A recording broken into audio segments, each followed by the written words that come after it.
I have invited here today 3 industry experts to have a panel discussion on software.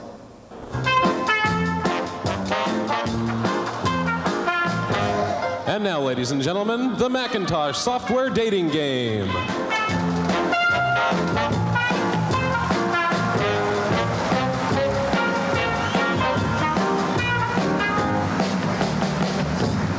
Welcome to the Macintosh software dating game. Software CEOs, could I please ask you to introduce yourselves? Hi, I'm Fred Gibbons, President of Software Publishing Corporation.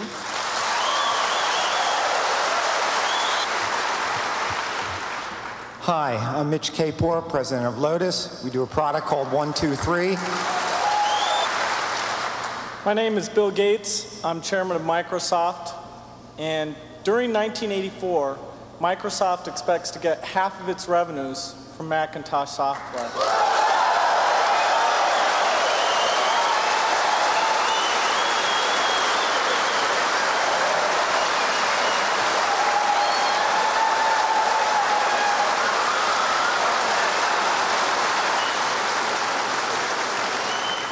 Software magnate number 3. When was your first date with Macintosh? We've been working with the Mac for almost 2 years now, and we put some of our really good people on it. Software CEO number 3. Will Macintosh be the 3rd industry standard? Well, to create a new standard, it takes something that's not just a little bit different. It takes something that's really new and really captures people's imagination. And the Macintosh, of all the machines I've ever seen, is the only one that meets that standard.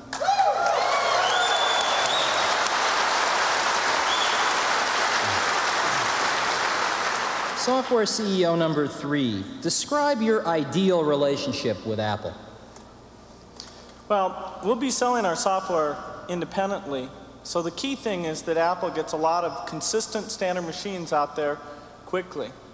Well, sorry, Steve, time's up. We'd like to give Steve a few moments to decide today's winner.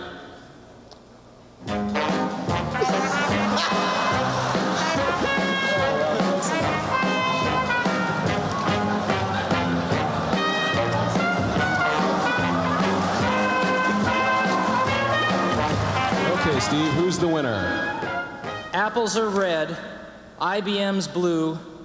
If Mac's going to be the 3rd milestone, I need all of you.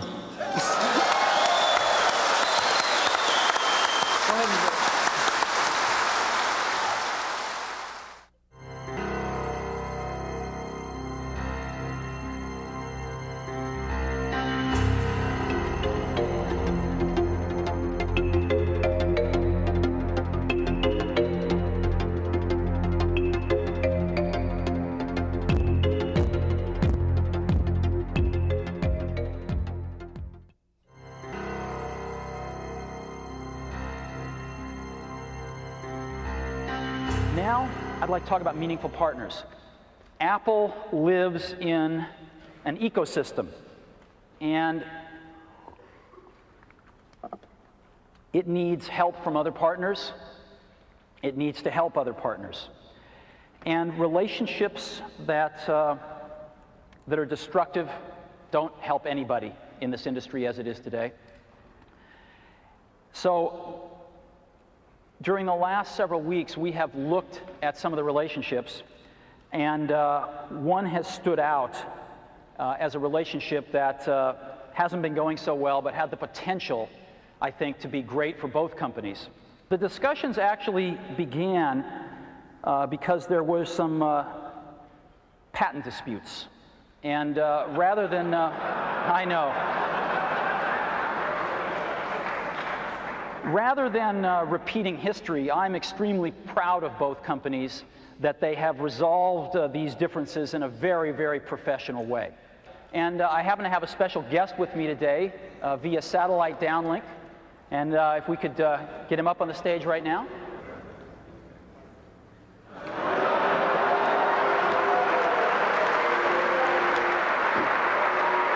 Some of the most exciting work that I've done in my career has been the work that I've done with Steve on the Macintosh. Whether it's the first introduction or doing products like Mac Excel. These have been major milestones. We're very excited about the new release we're building. This is called Mac Office 98. We do expect to get it out by the end of this year. And I think it's going to really set a new benchmark for doing a good job with performance and exploiting unique Mac features. In many ways, it's more advanced than what we've done on the Windows platform. We're also excited about Internet Explorer, and we've got a very dedicated team that's down in California that works on that product. And the code is really specially developed for the Macintosh. It's not just a port of what we've done in the Windows environment. We look forward to the feedback from all of you as we move forward doing more Macintosh software. Thanks.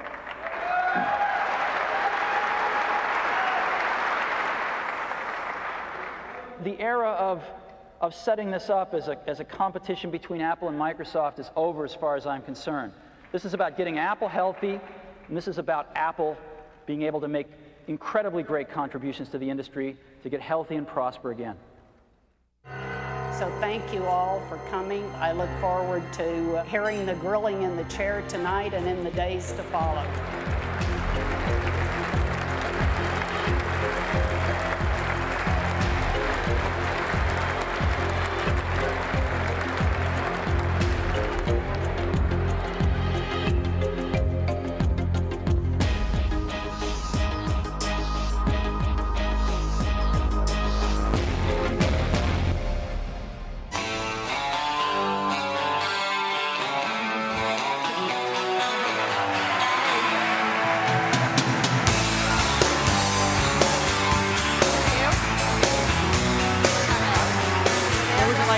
Why don't you sit here? Bill can sit here.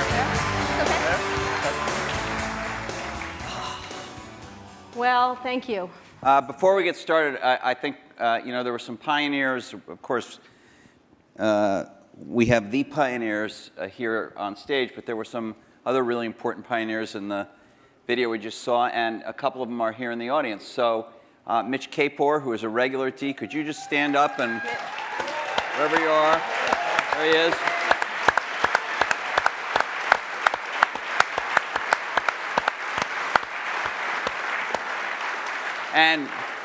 And Fred Gibbons, who has not come to D before but is here tonight. Fred. There's Fred. Right there. And I don't know if he's in the room, but I do want to recognize our fellow journalist, Brent Schlender from Fortune, who did the last, to my knowledge, the last joint interview these guys did. It was not on a stage, but it was a Fortune magazine interview. Brent, I don't know if you're in the room. If you are, can you stand? Maybe he's way back there. Way over there.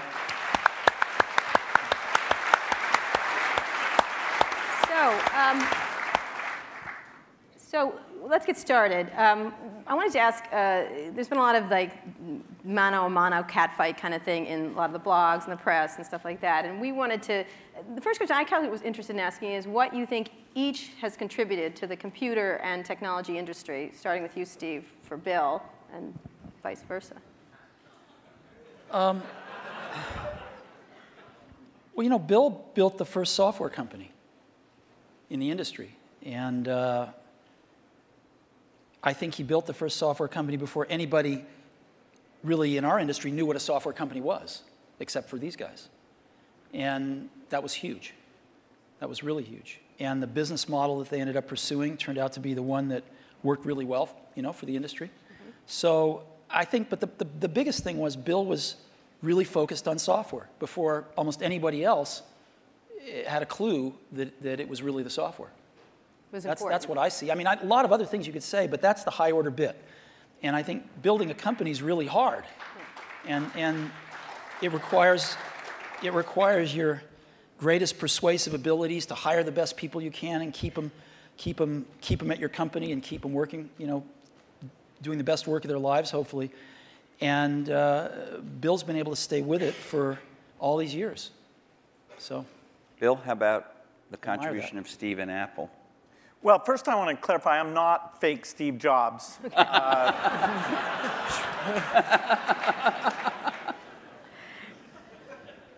what Steve's done is quite phenomenal. You know, if you look back to 1977, that Apple II computer, the idea that it would be a mass market machine, you know, the bet that was made there by Apple uniquely, there were other people with products, but the idea that this could be an incredible, empowering phenomena, Apple pursued that dream. You know, then one of the most fun things we did was the Macintosh, and that was so risky. You know, people may not remember that Apple really bet the company. Lisa hadn't done that well, and you know, some people were saying, okay, that general approach wasn't good. But the team that Steve built, even within the company, to pursue that, even some days it felt a little ahead of its time. I don't remember that Twiggy disk drive. 128K. Yeah. And the Twiggy disk drive, yes. Steve gave a speech once, which is one of my favorites, where he talked about, in a certain sense, we build the products that we want to use ourselves. And you know, so he's really pursued that with incredible taste and elegance that has had a huge impact on the industry. And his ability to always come around and figure out where that next bet should be has been phenomenal. You know, Apple literally was failing when Steve went back and reinfused the innovation and risk-taking that have been phenomenal. So the industry's benefited immensely from his work. We've both been lucky to be part of it, but you know, I'd say he's contributed as much as anyone. Well, we've also both been incredibly lucky to have had great partners that we started the companies with, and we've attracted great people. I mean, so everything that's been done at Microsoft and at Apple has been done by just remarkable people, none of which are sitting up here, you know, today. Well, not us. Well, you're sort of the not us. And so you're in a way you're the stand-ins for all those other people. In a way we are. In a very tangible way. So Bill mentioned the Apple II in 1977 and 30 years ago, and there were a couple of other computers with which were aimed at the idea that average people might be able to use them. And looking back on it, a really average person might not have been able to use them by today's standards, but it certainly broadened the base of who could use computers. I actually looked at an Apple ad from 1978. It was a print ad that shows you how ancient it was, and it said thousands of people have discovered the Apple computer. Thousands of people. And it also said, you don't want to buy one of these computers where you put a cartridge in. I think that was a reference to one of the Atari or something. Oh, no. You want a computer you can write your own programs on. And so the world, and obviously people we had some very strange ads back then. We had one where it was in a kitchen, and there was a woman that looked like the wife, and she was typing in recipes on the computer with the husband looking on approvingly in the back.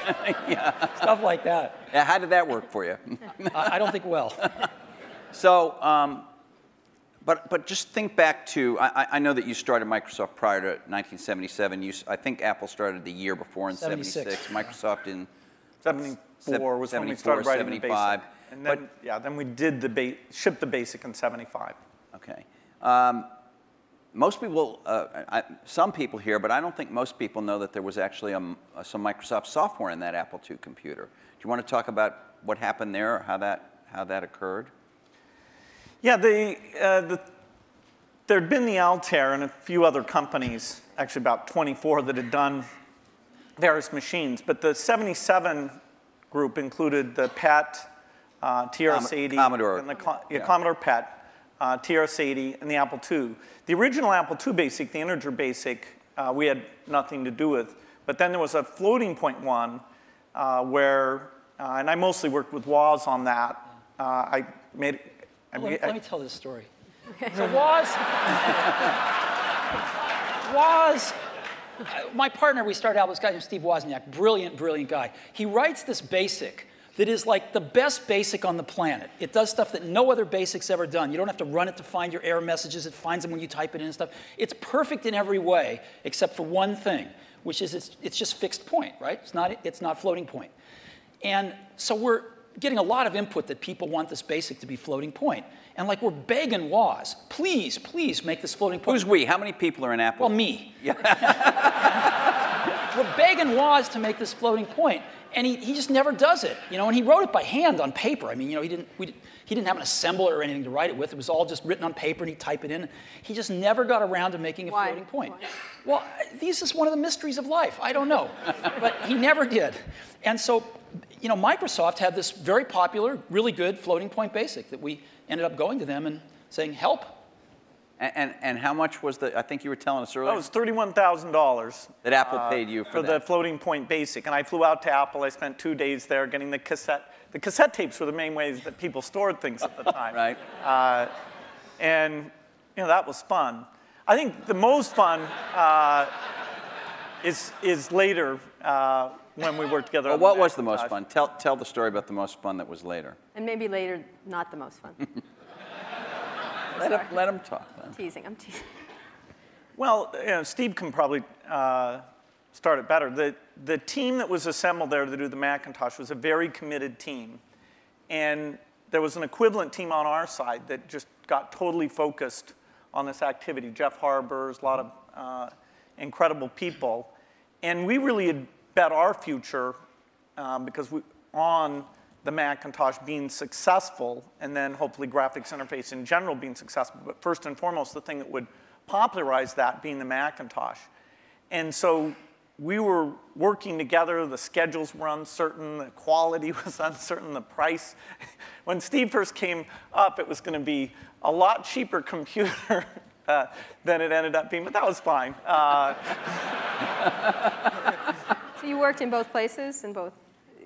Well, we were in Seattle, and we fly down there. But Microsoft, if I remember correctly, from what I read, wasn't Microsoft one of the few companies that were allowed to even have a prototype of the Mac at the time? Well, what's interesting, what's hard to remember now, is that Microsoft wasn't in the applications business then.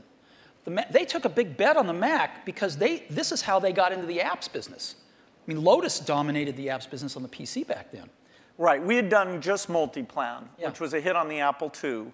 And then Mitch did an incredible job betting on the IBM PC, and 123 came in and, you know, ruled that part of the business. So the question was, what was the next paradigm shift that would allow for an entry? WordPerfect, we had Word, but WordPerfect was by far the strongest in word processing, DBase, and database. And Word was that was a kind of a DOS, a text. All of these products I'm saying were DOS-based products, because Windows wasn't in the picture at the time. Right. That's more in the early 90s that we get to that. And so we made this bet that the paradigm shift would be graphics interface, and in particular that the Macintosh would make that happen with 128K of memory, 22K of which was for the screen buffer, 14K was for the operating system. So it was 14K. Yeah, 14K. Yeah. The original Mac operating system was 14K. 14K that we had to have loaded when our software ran. So when the shell would come up, it had all the 128K. The OS was bigger than 14K. It was in the 20s somewhere. I see.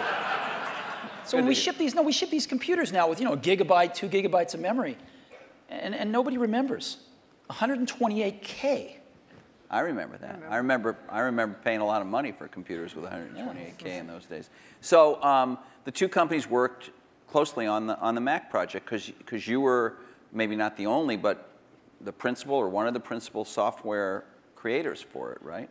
Is that right? Well, Apple did the Mac itself, but we got Bill and his team involved to write these applications. And we were doing a few apps ourselves. We did Mac Paint and Mac Draw and stuff like that. But Bill and his team did some great work. Now, in terms of moving forward, after you left and your company grew more and more strong, what did you think was going to happen to Apple after sort of the disasters that occurred after Steve left? Well, Apple's fate hung in the balance. We continued to do Macintosh software, and you know, Excel, which Steve and I introduced together in New York City. That was kind of a fun event. That went on and did very well. But then, you know, Apple just wasn't differentiating itself well enough from the higher volume platform. And meaning Windows, right? I mean, DOS and Windows. Okay, but especially Windows in the 90s began to take off. By 1995, Windows became popular. The big debate wasn't sort of Mac versus Windows. The big debate was character mode interface versus graphics mode interface. And when the 386 came and we got more memory and the speed was adequate and some development tools came along, that paradigm bet on GUI paid off for everybody who'd gotten in early and said, you know, this is the way that's going to go. But so Apple wasn't able to leverage its products. After the 512K Mac was done, the product line just didn't evolve as fast. Steve wasn't there, as it needed to. And we were actually negotiating a deal to invest and make some commitments and things with Gil Amelio. Yeah. No, seriously. And Don't be mean. Don't be mean to him. I'm sorry? Just saying the word Gil Amelio, you can see him just. And so I was calling him up on the weekend and all this stuff. And next thing I knew, Steve called me up and said, don't worry about that negotiation with Gil Amelio. You can just talk to me now. And I said, wow. Gil was a nice guy, but he had a saying. He said, Apple is like a ship with a hole in the bottom, leaking water. And my job is to get the ship pointed in the right direction.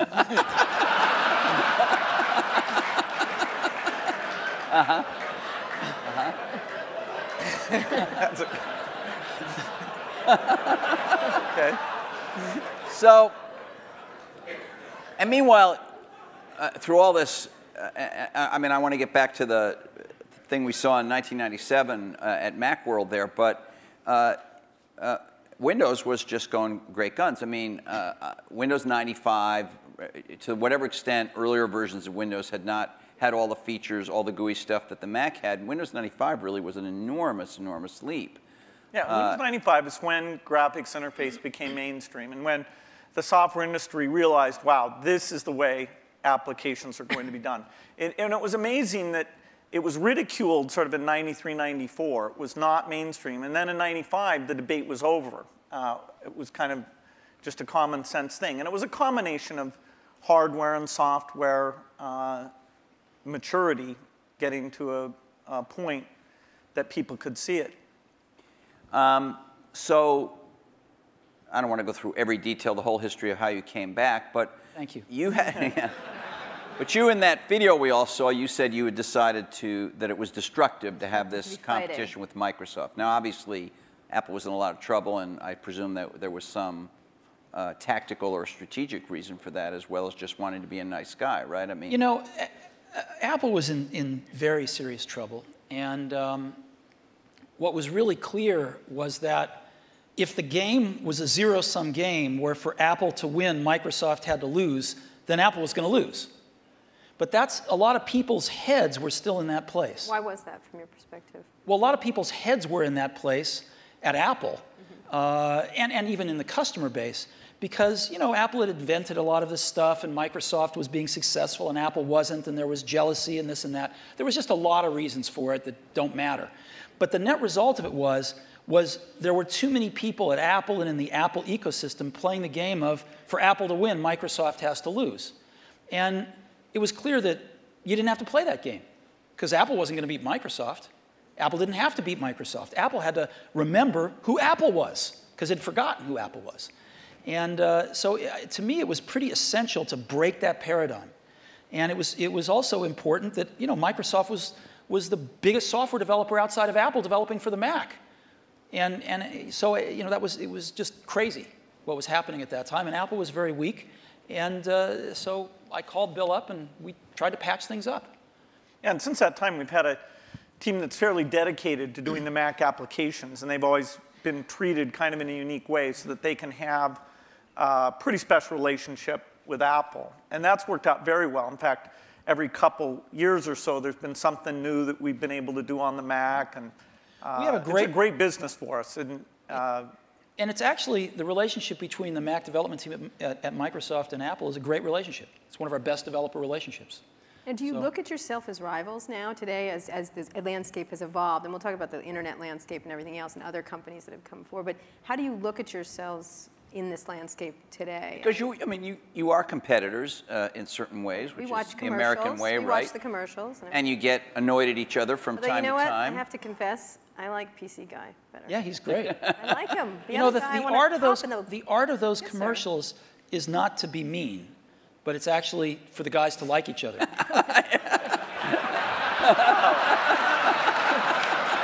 Thanks. PC Guy is great. I like PC. He's got a big heart. His mother loves him. His mother loves him. I'm telling you.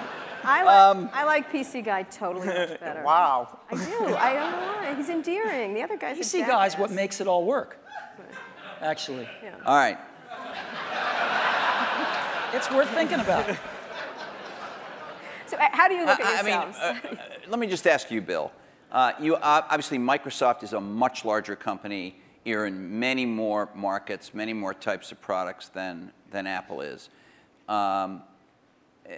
When you were running the company, or when Steve Ballmer is running the company, you think obviously about Google. You think about, I don't know, Linux in the enterprise. You think about lots of, Sony in the game area. How often is Apple on your radar screen at Microsoft in a business sense? Well, they're on the radar screen as an opportunity, and in a few cases like the Zune, that if you go over to that group, they think of Apple as a competitor.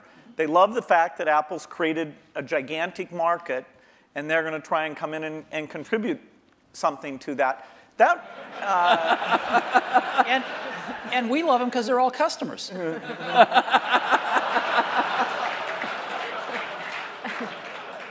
I have to tell you, I was actually told by Jay Allard, I'm serious, that because of the nature of the processor, the development platform they used to develop a lot of the software for the Xbox 360 was Macs. And he claimed that at one point they had placed the biggest order for whatever the Mac Tower was at the time of anybody, and it was Microsoft. I don't know if it was the biggest, but yeah, we had the same processor, essentially, that the Mac had. This is one of those great ironies.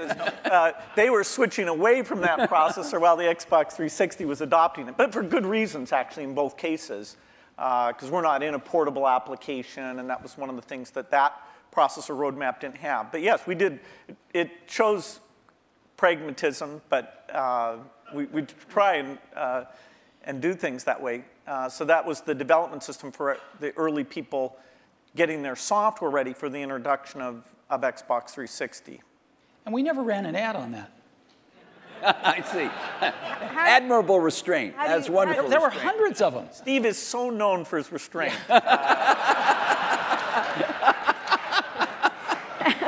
How do you look at Microsoft from an Apple perspective? I mean, you compete in computers and. You could say you don't compete. The era of destructive whatever whatever you said in 1997, but you think you're consciously aware of what they're doing with Windows. You followed Vista closely, I think. What's really interesting is, and we talked about this earlier today. If you look at the reason that the iPod exists and that Apple's in that marketplace, it's because these really great Japanese consumer electronics companies who kind of owned the portable music market for a long, invented it and owned it, couldn't do the appropriate software, couldn't conceive of and implement the appropriate software. Because an iPod's really just software. It's software in the iPod itself, it's software on the PC or the Mac, and it's software in the cloud for the store. And it's in a beautiful box, but it's software. If you look at what a Mac is, it's OS X, right? It's in a beautiful box, but it's OS X. And if you look at what an iPhone will hopefully be, it's software. And so the big secret about Apple, of course, not so big secret maybe, is that Apple views itself as a software company. And there aren't very many software companies left. And Microsoft is a software company. And so, we look at what they do, and we think some of it's really great, and we think some of it's, a little bit of it's competitive, and most of it's not. We don't have a belief that the Mac is going to take over 80% of the PC market. We're really happy when our market share goes up a point, and we love that, and we work real hard at it. But Apple's fundamentally a software company, and there's not a lot of us left, and Microsoft's one. But you may be fundamentally a software company, but you've been known, at least to your customers and to most journalists, as the company that kind of pays a lot of attention to integrating software and hardware. You know, Alan Kay, Microsoft has made some recent moves to be a little more like that. Obviously not in your core biggest businesses, but with Xbox and Zune and the Surface Computing a device we saw today is another example. These aren't markets that hold up in size to Windows or Office, but they're some of your more recent initiatives. Are the company's approaches to this Alan Kay had urging a little, or? Alan Kay had a great quote back in the 70s, I think. He said, people that love software want to do their own hardware. You know? Well, Bill loves software. No, I can resist that. The question is, are there markets where the innovation and variety you get is a net positive? The negative is that in the early stage, you really want to do the two together. So you want to do prototyping and things like that, really is one thing. And then to take the phone market, we think we're on 140 different kinds of hardware. We think it's beneficial to us that even if we did a few ourselves, it wouldn't give us what we have through those partnerships. Likewise, if you take the robotics market, very undeveloped. We have over 140 all tiny volume robots using Microsoft software, and the creativity, building toys, security things, medical things.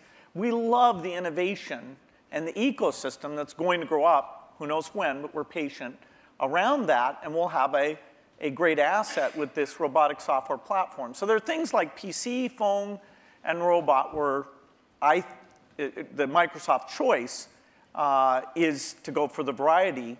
It's great. For them, they do what works super well for them. And there's a few markets like Xbox 360, Zune, and this year we have two new ones, the Surface thing and this Roundtable, which is the meeting room thing, where we'll actually, through subcontractors, but it's the P&L on the risk and all that for the hardware, the design is completely a Microsoft thing. The Roundtable, is that something you've announced, or were you just we've shown prototypes of it. That's the thing where it's got the 360-degree cameras and all those. It's like Cisco has something in that market, and HP too, right? No, HP has a very high-end thing that's a tiny bit like it. But anyway. All right. Do you ever regret? Was there something you might have wanted to do differently? And maybe you feel like this happened after you left Apple. Something you might have done differently where you could have had a much bigger market share for the Mac? Well, before I answer that, let me make a comment on Bill's answer there, which is, it's very interesting in the consumer market and the enterprise market. They're very different spaces. And in the consumer market, at least, I think one can make a pretty strong case that outside of Windows on PCs, it's hard to see other examples of the software and hardware being decoupled working super well yet. It might in the phone space over time. It might. But it's not clear. It's not clear. You can see a lot more examples of the hardware-software coupling working well. And so I think this is one of the reasons we all come to work every day, is because nobody knows the answer to some of these questions, and we'll find out over the coming years. Maybe both will work fine. Yeah, and I think maybe they won't. Yeah, it's good to try both approaches. In some product categories, take music players, the solo design worked better. In the PC market, the variety of designs at this stage has a higher share. It has a higher share? Yeah, it has a lot higher share. Well, it's not that much different in music players the other way around. Is there some moment you feel like I should have done this or Apple should have done that and we could have had? Oh, you stuck to this idea of these hardware-software integration, and it's working very well now. There's a lot of things that happened that I'm sure I could have done better when I was at Apple the first time, and a lot of things that happened after I left that I thought were wrong turns, but it doesn't matter. It really doesn't matter, and you kind of got to let go of that stuff, and we are where we are. So we tend to look forward, and one of the things I did when I got back to Apple 10 years ago was I I gave the museum to Stanford and all the papers and all the old machines and kind of cleared out the cobwebs and said, let's stop looking backwards here. It's all about what happens tomorrow. And because you can't look back and say, well, gosh, you know, I wish I hadn't gotten fired. I wish I was there. I wish this. I wish that. It doesn't matter.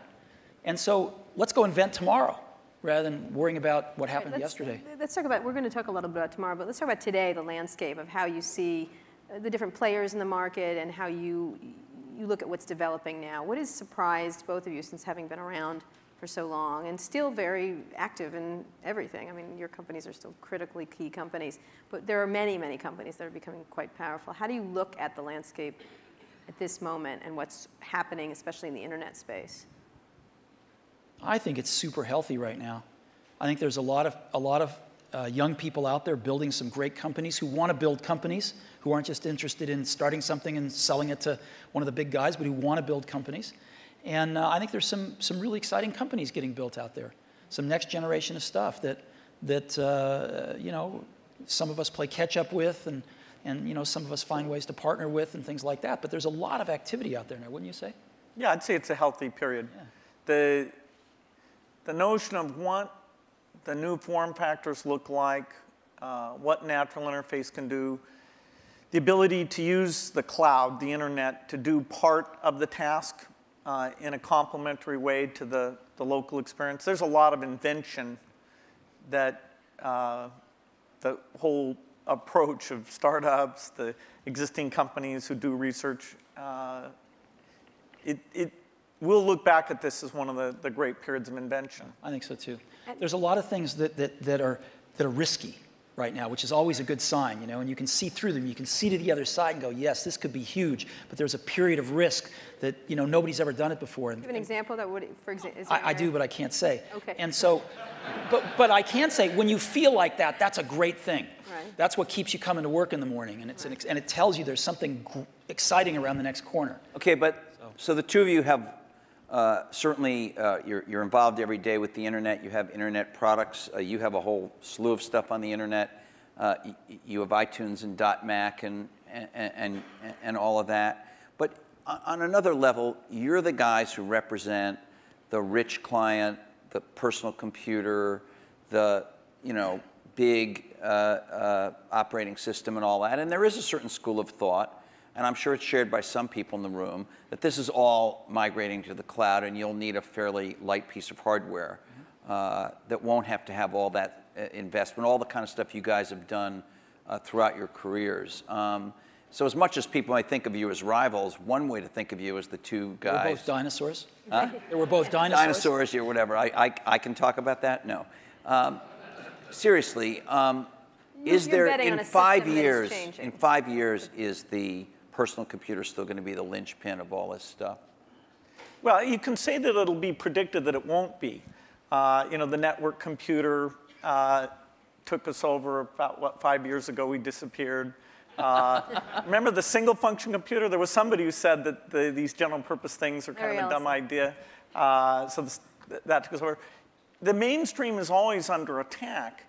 The thing that people don't realize is that you're going to have rich local functionality. I mean, at least our bet. As you get things like speech and vision, as you get more natural form factors, it's a question of using that local richness together with the richness that's elsewhere. And as you look at the device, say, that's connecting to the TV set or connecting in the car, there are lighter weight hardware internet connections. But when you come to the full screen, rich, edit the document, create things, I think we're nowhere near where we can be on making that stronger. I'll give you a concrete example. I love Google Maps, use it on my computer, in a browser. But when we were doing the iPhone, we thought, wouldn't it be great to have maps on the iPhone? And so we called up Google, and they'd done a few client apps in Java on some phones, and they had an API that we worked with them a little on. And we ended up writing a client app for those APIs. They would provide the back-end service. And the app we were able to write, since we're pretty reasonable at writing apps, blows away any Google Maps client. Just blows it away. Same set of data coming off the server, but the experience you have using it is unbelievable. It's way better than the computer. And just in a completely different league than what they'd put on phones before. And that client is the result of a lot of technology on the client, that client application. So when we show it to them, they're just blown away by how good it is. And you can't do that stuff in a browser.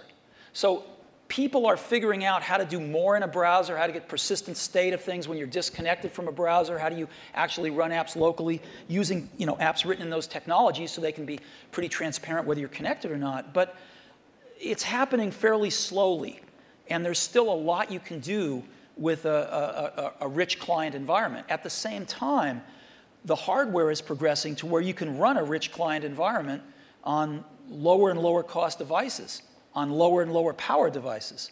And so there's some pretty cool things you can do with clients. So okay, so you're saying rich clients still matter, but maybe I misunderstood you, but your example was about a rich client that is not a personal computer as we have thought of a personal computer. What I'm trying to say is I think the marriage of some really great client apps with some really great cloud services is incredibly powerful, and right now can be way more powerful than just having a browser on the client. You're talking about a software company being a software and services company rather than a... I'm saying the marriage of these services plus a more sophisticated client is a very powerful marriage. Bill, you were architecturally, the question is, do you run just in the cloud and all you have down locally is the browser?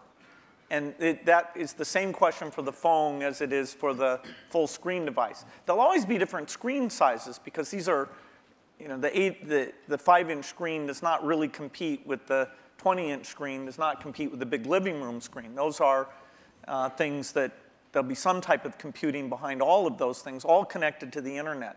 But the idea that locally you have the responsiveness of immediate interaction without the latency or bandwidth limitations that you get if you try and do it all behind, that's what leads to the right balance. What does that device look like in 5 years? What would be your principal device?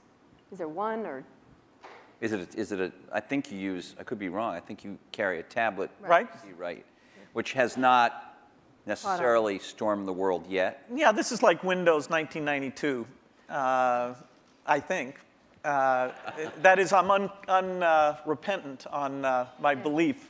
Okay, but to go back to Kara's point, what would you each imagine that you would carry as your principal, let's say, thing to do? I mean, the Jeff web Hawkins showed a very lightweight email device and all that kind of stuff. Yeah, I don't know if you guys saw, but Jeff Hawkins showed a Linux-based, a very small, I think he called it a companion to a smartphone today. A phone companion. It sounded a little naughty, frankly. It doesn't matter, you weren't there, but what would you think you each would be? I assume you carry a tablet PC. I don't know what brand it is. Maybe you change them up. I don't know. You obviously carry a MacBook Pro, I would guess, or a MacBook. Yeah, well, and an iPhone. And an iPhone. You have one? I do. Right here? Yes. Well, he has one. He took it out before. Really? Sorry. He flashed his iPhone earlier today. Anyway, go ahead. So what is your device? What would you say the device what's your you device should in be 5 carrying? years that you rely on the most? I don't think you'll have one device. I think you'll have a full screen device that you can carry around, and you'll do dramatically more reading off of that. Yeah, I mean, I believe in the tablet form factor.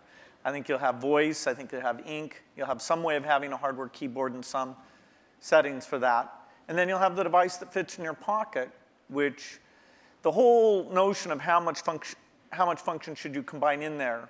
There's navigation computers, there's media, there's phone.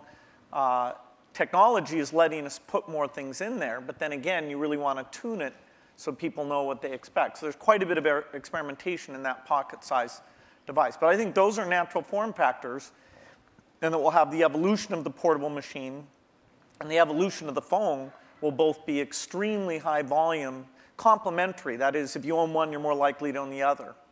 And then at home, you'd have a setup that they all plug into? Well, at home, you'll have your living room, which is your 10-foot experience, and that's connected up to the internet. And there you'll have gaming and entertainment. And there's a lot of experimentation in terms of what content looks like in that world. And then in your den, you'll have something a lot like you have at your desk at work. The view is that every horizontal and vertical surface will have a projector, so you can put information. Your desk can be a surface that you can sit and manipulate things. Can I please have a room in my house that doesn't have a screen and a projector in it? You bet. Thanks. The bathroom. Well, that's the perfect place for it, actually. So what's your 5-year outlook at the devices you'll carry? It's interesting. The PC has proved to be very resilient.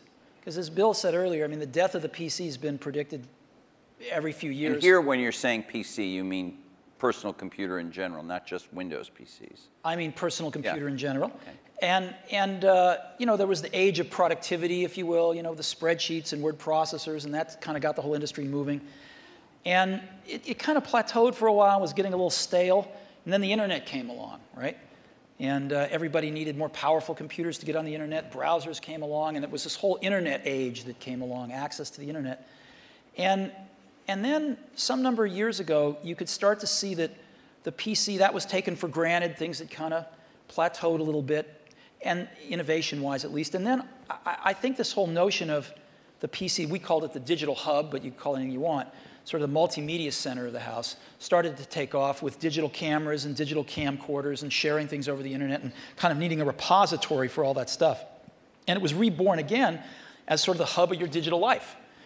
And you can sort of see that there's something starting again. It's not clear exactly what it is, but it will be the PC maybe used a little more tightly coupled with some back-end internet services and some things like that. And of course, PCs are going mobile in an ever greater degree. So I think the PC is going to continue, this general purpose device is going to continue to be with us and morph with us, whether it's a tablet or a notebook or a big curved desktop that you have at your house or whatever it might be. So I think that'll be something that most people have, at least in this society. In others, maybe not, but certainly in this one. But then there's an explosion that's starting to happen in these, what you call post-PC devices, right? And you call the iPod one of them. There's a lot of things that are not... You can get into trouble for using that term. I want you to know that. What? I'm kidding. Post-PC devices. Why? People write letters to the editor. They complain about it. Anyway, go ahead. Okay. Well, anyway, I think there's just a category of devices that aren't as general purpose, they're really more focused on specific functions, whether they're phones or iPods or Zunes or what have you.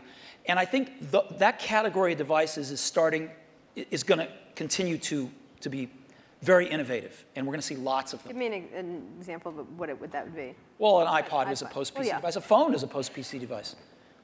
Is the iPhone and are some of these other smartphones, and I know you believe that the iPhone is much better than these other smartphones at the moment, but are these things, aren't they really just computers in a different form factor? I mean, when you say we use the word phone, it sounds like... We're getting to the point where everything's a computer in a different form factor. So what? Right? So what if it's built with a computer inside it? It doesn't matter. It's what is it? How do you use it? How does the consumer approach it? And so who cares what's inside it anymore? So what are the core functions of the device formerly known as the cell phone, whatever we want to call it, the pocket device? What would you say the core functions? Like 5 years out, what are the core functions of that pocket device? How quickly all these things that have been somewhat specialized, the navigation device, the digital wallet, the phone, the camera, the video camera, how quickly those all come together, it's hard to chart out. But eventually, you'll be able to make something that has the capability to do every one of those things. And yet, given the small size, you still won't want to edit your homework or edit a movie on the screen of that size. And so you'll have something else that lets you do the reading and editing and those things. Now, if we could ever get a screen that would just roll out like a scroll, then you might be able to have the device that did everything. Well, in the very first D conference, we had these guys from E-Ink here. Yeah. I'm sure you've both talked to them. They were talking about that. That was 5 years ago. It's always 5 years out. Do you? Yes, we can't. There's some advances in projection technology that are more likely deliberate, I think, than the flexible material guys. But it's not even on the horizon, no matter which of the two approaches Any kind our of percentage. quality. We have some Microsoft research people who work on that, and there's a lot of investment, but it's at least in the 5-year time frame. You, 5 years from now, what's going to be on that pocket device? I don't know. And the reason I don't know is because I wouldn't have thought that there would have been maps on it 5 years ago. But something comes along, gets really popular, people love it, get used to it, you want it on there. So people are inventing things constantly, and I think the art of it is balancing what's on there and what's not on there, is the editing function. And clearly, most things you carry with you are communications devices. You want to do some entertainment with them as well, but they're primarily communications devices, and that's what they're going to be. Outside of the computing area, what are the exciting areas in the internet space at all that you're looking at that you find that's interesting to each of your companies and in general for you? Any kind of social networking, any kind of the wikis, those kind of things we've talked about in the past couple of, today, essentially.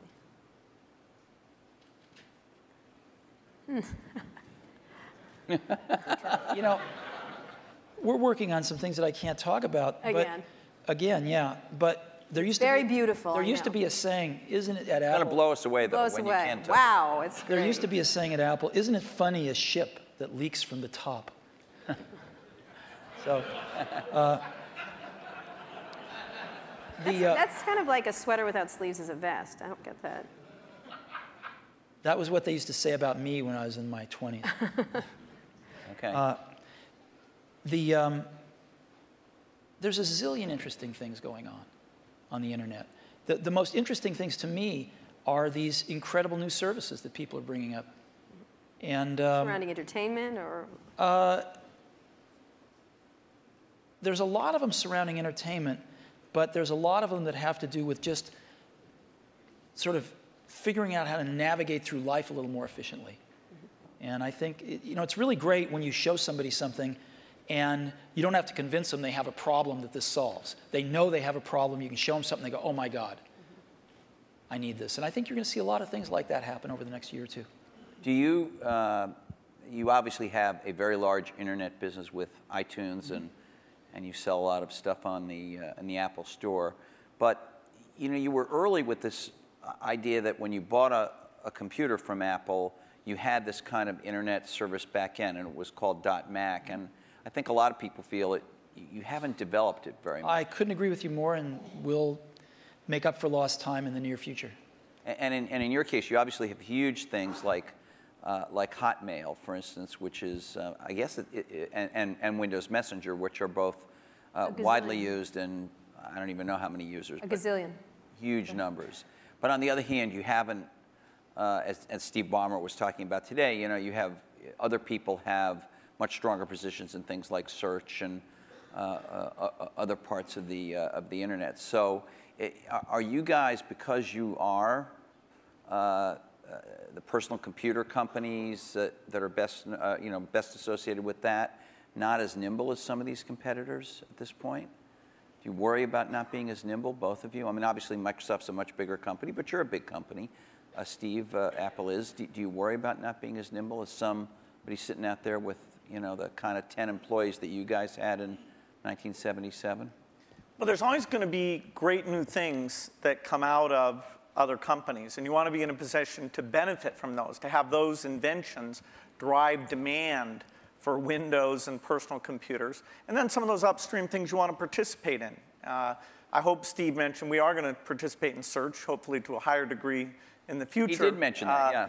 Than at present, so we'll see what we can do there. A lot of the applications are more specialized, so they're not areas we'll go into. Take what can happen with education now, that video is mainstream, and all these tools that let you do rich interactions are very mainstream. I'm very excited about that. The idea of empowerment goes back to the very beginning of our industry, and some of those dreams that this would be used by students or that teachers could get better and learn from each other in these new ways. We're just at the threshold where some of those things can happen. And yes, our companies can contribute to that, but as a whole, it's the ecosystem jumping on and building on each other where you can finally say, finally technology did something for education. See, I look at this a little bit differently, which is we're not trying to do a lot of this stuff because it's not what we do. We don't think one company can do everything. So you've got to partner with people that are really good at stuff. Like, we're not, I mean, maybe Microsoft is great at search. We're not. We're not trying to be great at search. So we partner with people that are great at search. And we don't know how to do maps on the back end. We know how to do the best maps client in the world, but we don't know how to do the back end. So we partner with people that know how to do the back end. And what we want to do is be that consumer's device and that consumer's experience wrapped around all this information and things we can deliver to them in a wonderful user interface, in a coherent product. And so in some cases, we have to do more work than others. In the case of iTunes, there wasn't a music delivery service that was any good, and we had to do one, so we'll do one. But in other cases, there's companies doing a way better job because we're not as good at this stuff as other people are, and we'd love to partner with them. And so, we selectively do that. And I think it's really hard for one company to do everything. Let's talk about entertainment. Life's complex. You're both in the entertainment world. Entertainment is important to both your companies. For yours, music right now, and as you get into Apple TV, Microsoft has been within the Hollywood area. Where do you see that going in the era of YouTube? We've had a couple of network people here talking about changes that are happening in Hollywood and everything else. What is happening now to entertainment delivery, and where do you all play? Because you'll be the delivery mechanism in one way or the other for most people. Well, the big milestone is where the delivery platform is the internet. And so you bring the richness and the interactivity. I think you can get a little bit of a glimpse of the future of TV more from looking at community-type things like Xbox Live, where people are talking to each other, finding friends, watching things together, talking about those things. That, as you map that onto genres like educational shows or sports shows or watching the Olympics or the elections, that ability to navigate becomes very, very powerful.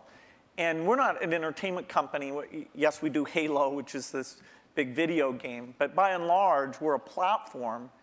And so it's the tough software things, whether it's the speech or the ink or the deep graphics, that's where things that take 10 years to get done, the IPTV stuff, the foundation there, it took 10 years to get it done. Now it's finally coming to fruition, and we have people like AT&T betting their company on putting that together. So we're just at the start of having a scale entertainment delivery vehicle both through PCs, unfortunately not connected up to the TV set in most cases, but that's a point of innovation. And now things like IPTV and Xbox that are connected up in the living room. Steve, you were today, Bill, you weren't here, but Steve showed a new function of Apple TV that brings YouTube directly to the TV. Is there going to be more of that from you? Do you see yourself, the way Bill says, as an enabler of entertainment? Or, well, I mean, putting aside your Disney role, but your Apple role. I think people want to enjoy their entertainment when they want it and how they want it, on the device that they want it on. So ultimately, that's going to drive the entertainment companies into all sorts of different business models. And that's a good thing. I mean, if you're a content company, that's a great thing. More people wanting to enjoy your content more often in more different ways, that's why you're in business. But the transitions are hard sometimes. And the music industry, it turned out that the internet got fast enough to download songs pretty easily. There was no legal alternatives, and maybe they made some bad choices in how they reacted to that. But they're still trying to make the transition to a very different way of doing business or ways of doing business while they're under attack from piracy. And we can all highlight some of the mistakes that have been made, but still it's a tough job. And Hollywood, I think, has watched what's happened in music, learned some things to do, some things not to do. But they're still trying to map this out. How do they make some of these transitions, some new business models, different platforms, allowing their customers way more freedom on when they want to watch stuff and how they want to watch it. And I think there's a tremendous amount of experimentation and thought going on that's going to be good. That's going to be really good if you're a content owner. Can I ask about the user interface of the personal computer for a minute? Vista has just come out, which is your best version of Windows you've done, has some UI improvements in it. You're about to do yet another version of the Mac OS called Leopard in the fall, which, from what you've shown publicly, at least so far, has some improvements.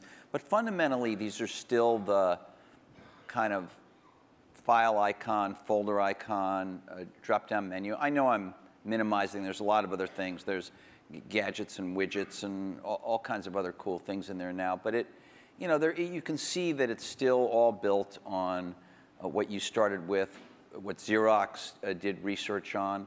Is there in the offing in the next 4 or 5 years, is it possible there's a new paradigm for organizing the user interface of the personal computer? Let's leave cell phones and things out for a minute, but just the personal computer, Bill.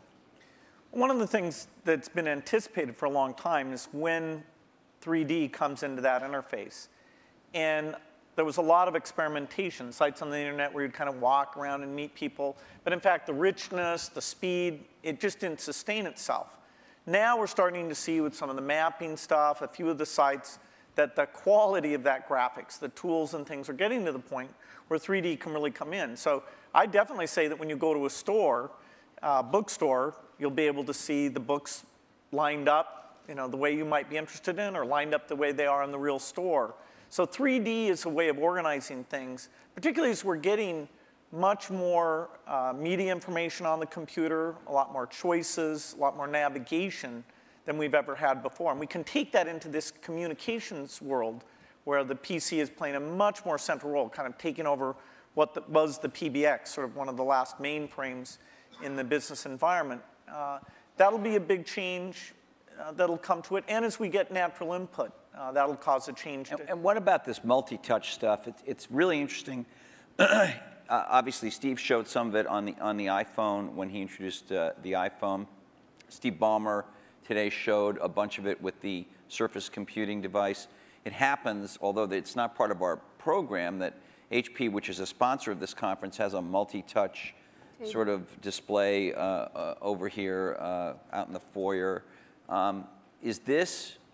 Will this make its way into... that Minority Report, this kind of thing. Yeah, will this make its way into, maybe you call it direct manipulation of objects with your hands and your fingers. Will this make its way into mainstream, let's say, laptop computers as a new UI or an additional part of the UI, or is that just a well, but go beyond the laptop. Specialized devices? Vision, software is doing vision.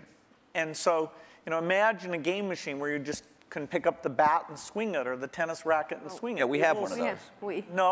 No, that's not it. You can't pick up your tennis racket I see what you mean. and swing it. Right. You can't sit there with your friends and do those natural things. That's a 3D positional device. This is video recognition. This is a camera seeing what's going on.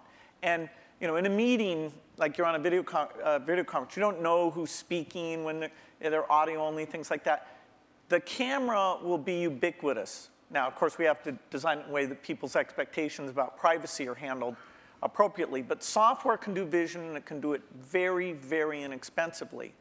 And that means this stuff becomes pervasive. You don't just talk about it being in a laptop device. You talk about it being part of the meeting room or the living room or... But on the laptop, the way that...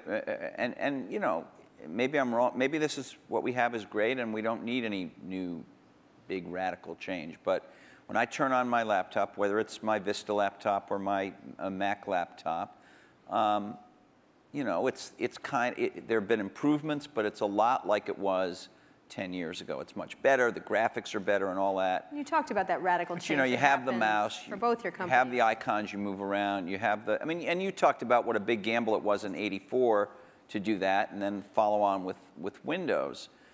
We still essentially have that approach, and I'm just wondering, is that going to change? Touch, ink, speech, vision, those things come in, but they don't come in as a radical substitute.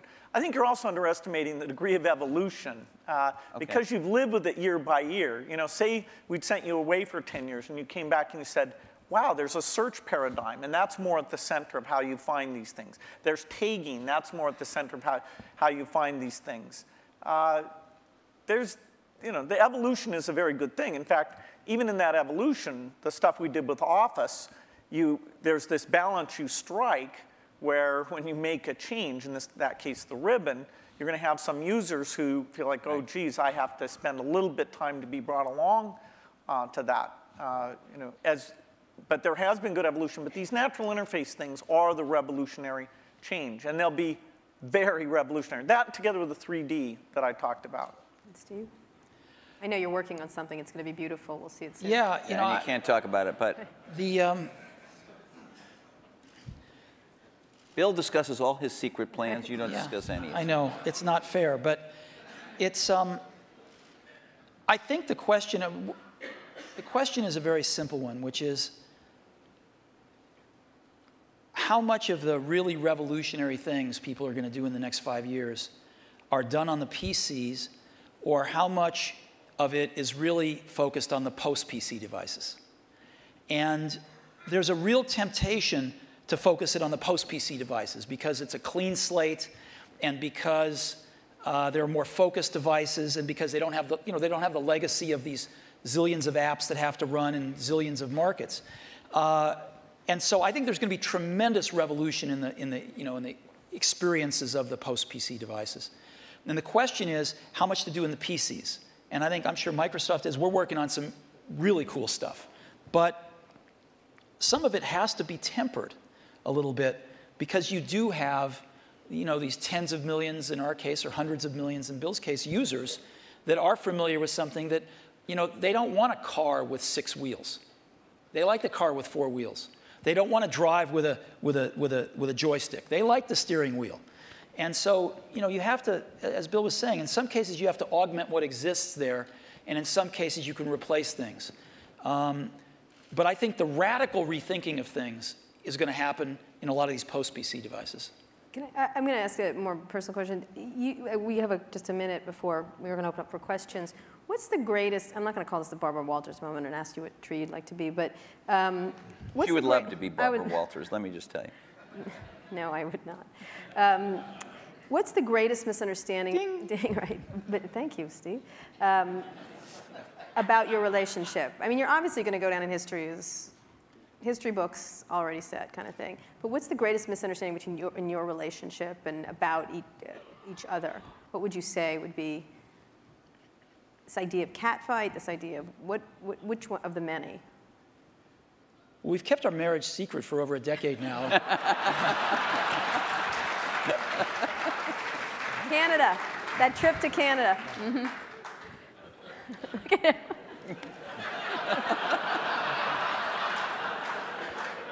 Was there? I don't think either of us have anything to complain about in general.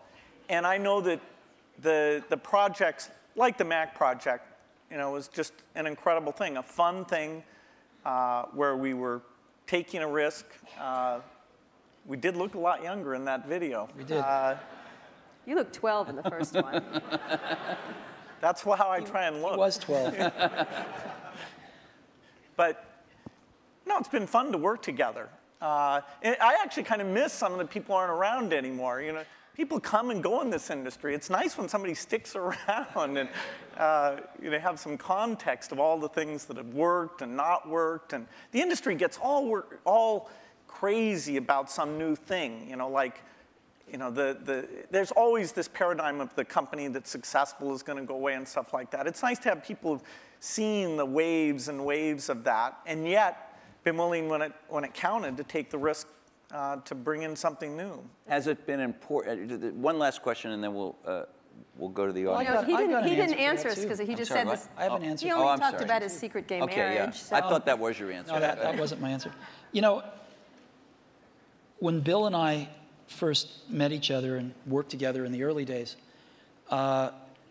generally we were both the youngest guys in the room, right? Individually or together. I'm about 6 months older than he is, but roughly the same age. And now, when we're working at our respective companies, I don't know about you, but I'm the oldest guy in the room most of the time. And that's why I love being here. And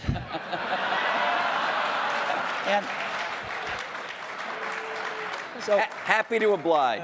Happy to oblige. And you know, I think of most things in life as either a Bob Dylan or a Beatles song. But there's that one line in that one Beatles song, you and I have memories longer than the road that stretches out ahead. And that's clearly true here. Well, you know what? I think we should end it there. Let's just end it there. I'm having a little tear right here. Thank you. Thank you very much. Thank you so much. Sure. Thank you. Thank you.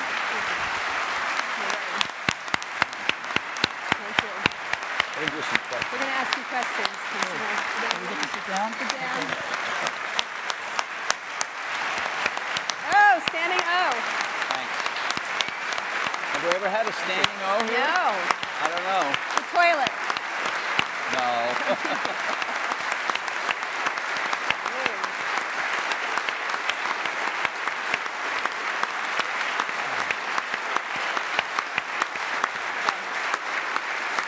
Whoa. You handled this pretty well. Very good. Great. Wow. Okay, so some audience questions. Questions. Can we have the lights? Roger Mackney from Elevation Partners. Hey guys, that was incredible. Thank you very much. We've got a big election coming up next year. I'm curious if there are any issues that you see in Silicon Valley that we all ought to be focused on communicating effectively to the next potential president of the United States. That is any common ground that we share, because it's weird. You don't actually hear any issues that people are talking about right now, and I'm curious if you guys have any in mind. Bill? Well, certainly education is one that I'd put at the top of the list. You know, are there technological solutions right now that they could do something about, or is that just sort of like the... No, technology is going to be helpful and more, but the way that teachers are measured and made excellent, the way that the high schools are designed, the expectations they have, it's not just a pure technology thing. It's more an institutional practice where the opportunity is. And you know, there should be a lot of debate about the different ways of doing that. Steve? Boy, we've got some pretty big problems. And I think most of them are much bigger than anything Silicon Valley can contribute right now to solve. So hopefully some of those will get solved. I also think we underestimate how much all of our industry depends on stability. We've enjoyed a long period of stability, and we've been able to focus on technology and growing our businesses and stuff, and I think we take that for granted sometimes. One of the more interesting areas that we all suffer from, of course, is in the area of energy dependence. And there's a lot of work going on. I know a lot of investing going on anyway. I don't know if the results are there, but a lot of investing going on in alternative energy, and maybe Silicon Valley can play a small role in some of that stuff. Are you guys investing in that area, personally, or?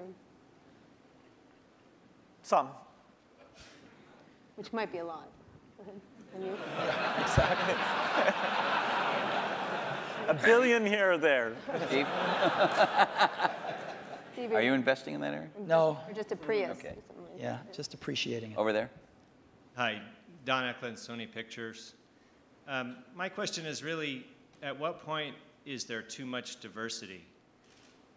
It was talked about a few times in the discussion, the fact that now microprocessors are very low cost, memory's low cost, software is ubiquitous. But my life has been made better by standards like coding standards, network standards, and it seems like we're reaching a point where diversity is starting to take hold to a point where we're not going to be able to have the kinds of convergence devices that I think everyone would really be able to appreciate. And I'm wondering, is this going to be like healthcare or mass transit, where you just can never put it back in the bottle again? And I'd like to get your perspective on that. If there's still an opportunity to have some grand convergence devices that can really simplify people's lives and enrich their lives. Steve? Well, I think Bill and I would agree that we can get it down to 2. No, I think it's hard to limit imagination and innovation. I think there's always going to be a bunch of new great things, but And I think that's part of what we put up with to get the innovation. We put up with a little bit of aggravation to get the innovation. And I think the marketplace is awfully good at allowing diversity when it should and then getting rid of it when it shouldn't. I mean, and then letting it come back sometimes. Yeah. Well, yeah. I mean, in terms of standards and things. You know, the internet standards have been incredibly powerful. You know, video formats, things like this. And so I don't see things that are going to really hold back a convergence device.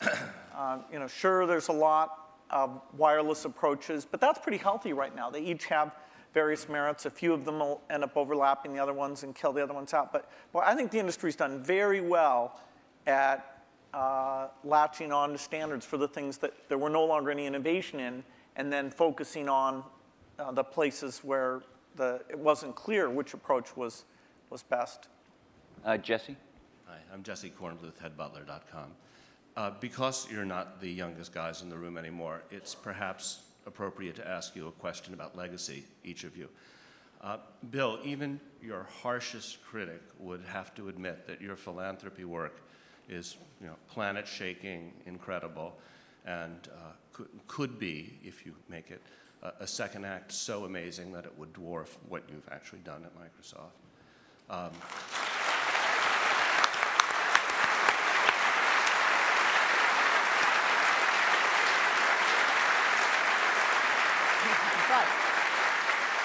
If you had to choose a legacy, what would it be? And Steve, do you look at Bill and you think, gee, that guy is so lucky. He had a company so rich with talent that he didn't have to personally, you know, come in every day and save it. And, you know, I wish I had the opportunity.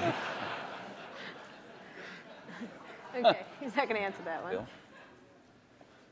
Well, the most important work I got a chance to be involved in, no matter what I do, is the personal computer. You know, that's what I grew up, you know, my teens, my 20s, my 30s. You know, I even knew not to get married because I was until later, because I was so obsessed with it. That's my life's work.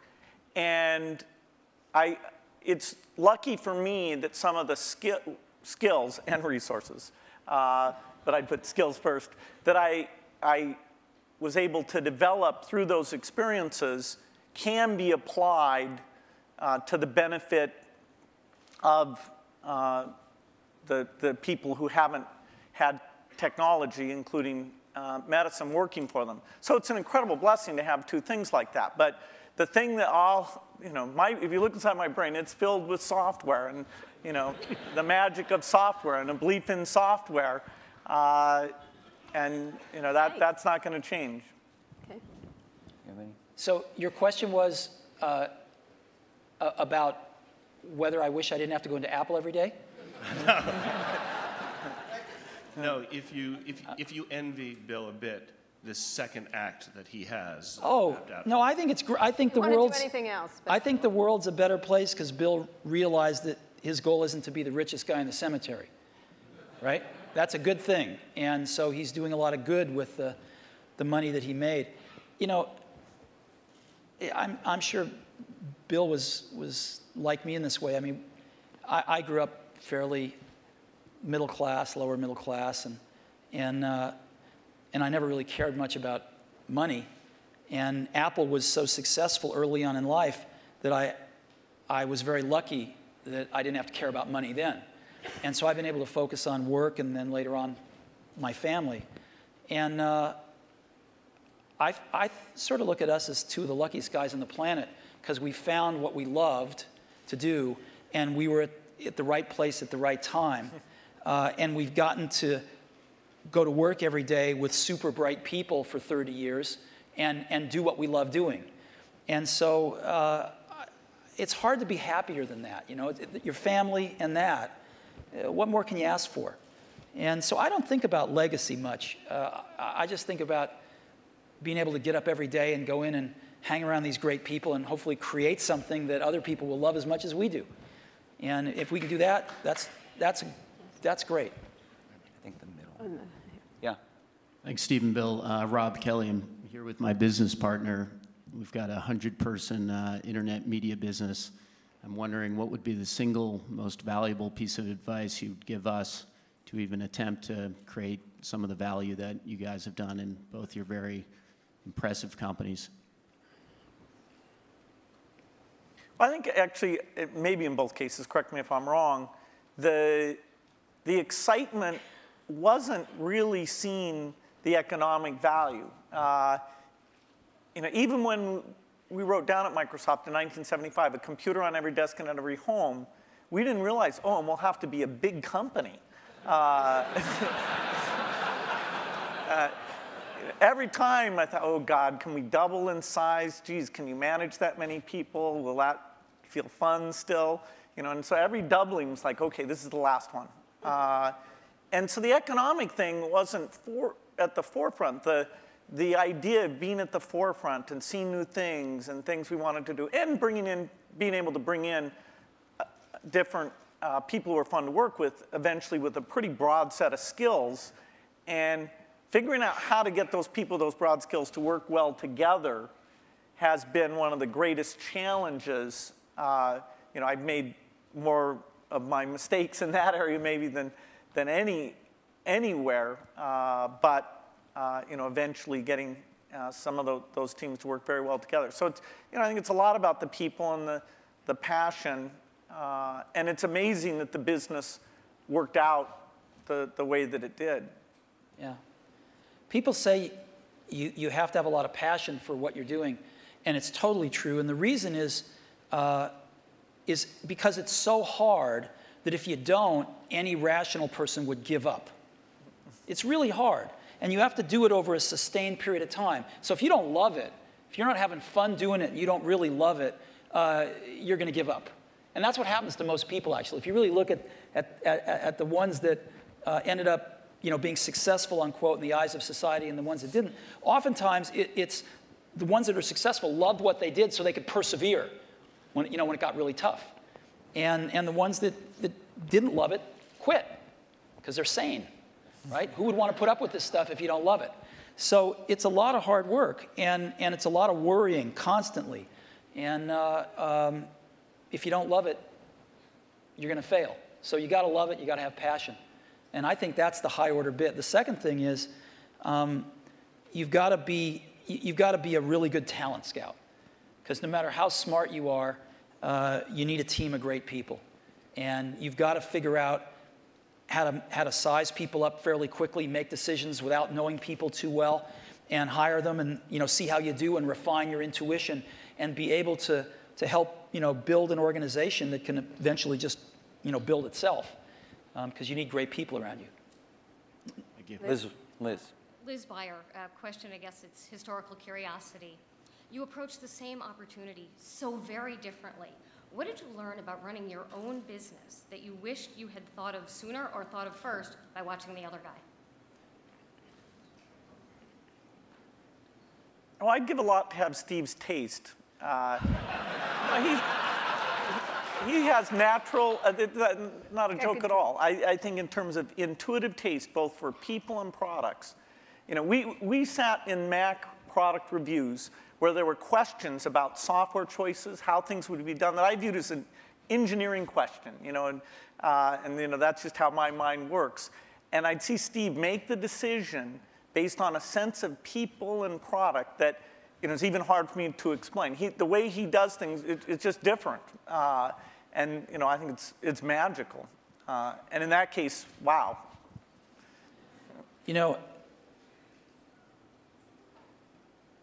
Because Woz and I started the company based on doing the whole banana, we weren't so good at partnering with people. And actually, the funny thing is, Microsoft's one of the few companies we were able to partner with that actually worked for both companies. And we weren't so good at that, as where Bill and Microsoft were really good at it, because they didn't make the whole thing in the early days. And they learned how to partner with people really well. And I think if Apple could have had a little more of that in its DNA, it would have served it extremely well. And I don't think Apple learned that until, a few decades later. Last question. Is there? This over here. I'm sorry, over here. Yeah, hi, Charlie Brenner from Fidelity Investments. In our financial services industry, we are focusing very strongly on aging and retiring baby boomers, a huge demographic. We're not that old. Oh. No, I wasn't. The question is different from what it sounds like it's going to be. But most of the innovation that we see coming from computer and internet companies is kind of youth-oriented. And I'm just wondering if there are activities going on in your companies acknowledging what's going to be happening generationally. Not true. I'll give you one example. So we started building in video cameras into almost all our computers a few years ago. And the response by people of all ages, but in particular seniors, has been off the charts. Because they're buying these things now, and they're buying them for their grandkids, their sons and daughters with their grandkids, so they can stay in touch with their grandkids, and they're video conferencing more than younger people are. And it's incredible what this has done. So that's just one simple example, but there's like dozens of them that have clicked with seniors that are living independently that want to stay in touch with extended families and do other things like that. Yeah, I think that it's a very good point when you look at the size of the market. And that's partly why it's great that there are all these companies out there who can see, okay, what would you do for seniors? I think natural user interface is particularly applicable here because the keyboard, we're sort of warped in that we grew up using the keyboard, and so it's extremely natural to us. But things like, and that's partly why when we showed the Surface Computer, I showed it privately to a bunch of CEOs a couple weeks ago. I was kind of stunned by how blown away they were. But their ease of navigation is just not the same. And when they saw that, the idea that they could organize their photo album, it meant more to them than it did to me. I'll give you another example. We've got a little shy of 200 retail stores now. And one of the things the stores are doing is personal training now. It's called one-to-one. And we are up to now a run rate of 1 million personal training sessions. They last an hour per year. 1 million per year. You only started a little while ago, right? Yeah. We started about a year ago. And we're up to 1 million training sessions a year run rate now. And a lot of those folks, some of them anyway, many of them are seniors. And they're coming in and they're spending an hour learning how to use Office, and they're spending an hour learning how to video conference. And they can basically come in as much as they want, and they can schedule these things throughout a year, and they pay $99, I think, a year for it. And it's been great. Last question. Now the last question over there. We all share a common science fiction experience of the metaverse or the Matrix, where we all could communicate without being in the same place. And by the way, thank you both for providing us the best platform so far to go to chat rooms or to all go to a MySpace. It's a far cry from these things that we see on Star Trek or the holodeck. What kinds of things can you imagine that are partway there that could be much better than the 3-window iChat that we might see in the next 5 or 10 years? Well, I don't think Steve's going to announce his transporter. I want Star Trek. Just give me Star Trek. No, I think short of the transporter, most things you see in science fiction are, in the next decade, the kinds of things you'll see. The virtual presence, the virtual world that both represents what's going on in the real world and represents whatever people are interested in. This movement in space is a way of interacting with the machine. I think the deep investments that have been made at the research level will pay off with these things in the next 10 years. Steve? I don't know. And that's what makes it exciting to go into work every day. Because there's, as we talked about earlier, this is an extraordinarily exciting time in the industry. And lots of new stuff happening. So, I can't even begin to think of what it's going to be like 10 years from now. Great. Thank you so much. No, thank you so much. Thank you so much. It's great. Just It's really good.